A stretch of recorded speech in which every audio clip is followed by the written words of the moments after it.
Man's best friend. Well, not quite. This isn't Canis familiaris, the domestic dog we know and love, but Canis dingo, Australia's largest terrestrial predator.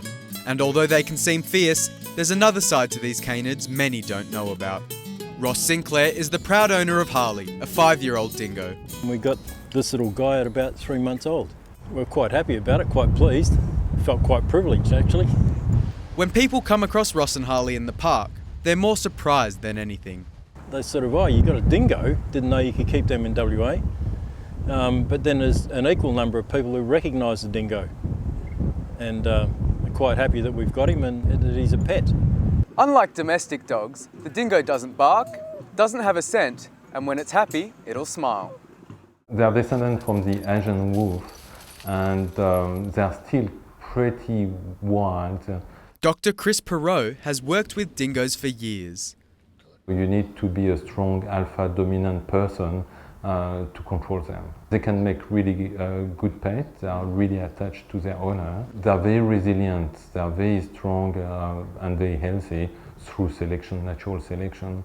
They have some properties like a dingo could jump on a high bench like with no effort, and they can climb trees. They are very flexible. Darren Griffiths and Lee Mullen are from the West Australian Dingo Association. So we call it a cat in a dog suit with a monkey brain. The pair are often seen at events, raising awareness of dingoes in the wild, as well as understanding their needs in captivity. If they're dumped for any reason, they don't sort of like go to another person very easily. You can't just give a dingo away and say, there you go, it's yours now, because it just doesn't work like that with the dingo. But a lot of people are still blind to the fact they're different to your average dog.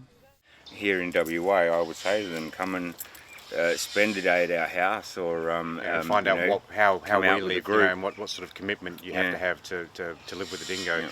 I mean, everyone sees a dingo puppy, and dingo puppies are very, very cute. They're very fluffy. All puppies are cute.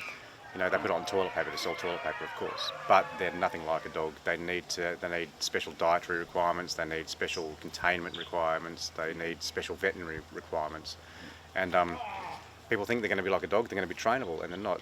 Dingoes can make fantastic companions. We never use the word pet, and we never say you own a dingo. We always use the term guardian.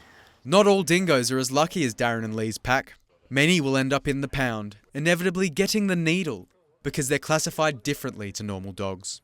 Louis here is a prime example of that. He ended up about to be euthanized, and last week we went and picked him up. They need companionship, they need structure, they need family basically. And if you can't provide that environment for them, you really need to consider whether a dingo is right for you or not. To be a dingo guardian, Darren and Lee have a few tips. Don't expect them to be trainable. Make sure they have plenty of stimulation and companionship. Have a suitable containment yard. Keep them on a low to no fat diet. And make sure they're desexed. And remember, although they may not bark, they're not always quiet.